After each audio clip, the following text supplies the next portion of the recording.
రాత్రి తిని పడుకుంటే పొద్దుడికి కడుపులో పోట్లు వచ్చి జీర్ణం అవ్వక ఏడుస్తున్న వాళ్ళు 1,00,000 మంది ఉన్నారు.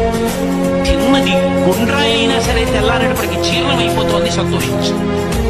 పడుకుంటే నిద్ర పట్టక 6 మాత్రలు వేసుకు పడుకుంటున్న వాళ్ళు ఉన్నారు. తలగడా మీద చెయ్యెట్టుకుని ఇలా పడుకుంటే నిద్ర పడుతుంది. పుస్తకం ఉంటే తప్ప మాట్లాడలేని వాళ్ళు ఉన్నారు. వేదిక ఎక్కి కూర్చుని మాట్లాడటం మొదలు పెడితే గంగా ప్రవాహంలో వస్తుంది, సంతోషించు ఈశ్వరుడి కారుణ్యానికి. కొంతమంది కూర్చోలేని వాళ్ళు ఉన్నారు, కూర్చుంటున్నావు. నడవలేని వాళ్ళు ఉన్నారు, నడుస్తున్నావు. చూడలేని వాళ్ళు ఉన్నారు, చూస్తున్నావు. వినలేని వాళ్ళు ఉన్నారు, వింటున్నావు. ఈశ్వరుడు నీకు ఇచ్చిన దానికి ప్రతి క్షణం తృప్తితో ఓలలాడిపోవాలి. ఎన్ని మాటలు కృతజ్ఞత చెప్తావు. అది మానేసి ఎప్పుడు ఏదో పోయిన దాన్ని తలుచుకుని ఏడవడం కాదు, వచ్చేదాన్ని ఊహించుకుని అలా జరిగితే బాగుండని కనుగొమలు ఎగరేయడం కాదు. ఇప్పుడు ఇక్కడ నీకు ఈశ్వరుడు వర్తమానంలో ఏమిచ్చాడో దానితో తృప్తిగా ఉండడం అలవాటైతే వాణ్ణి మించిన భాగ్యవంతుడు లేడు. అదే ధర్మం.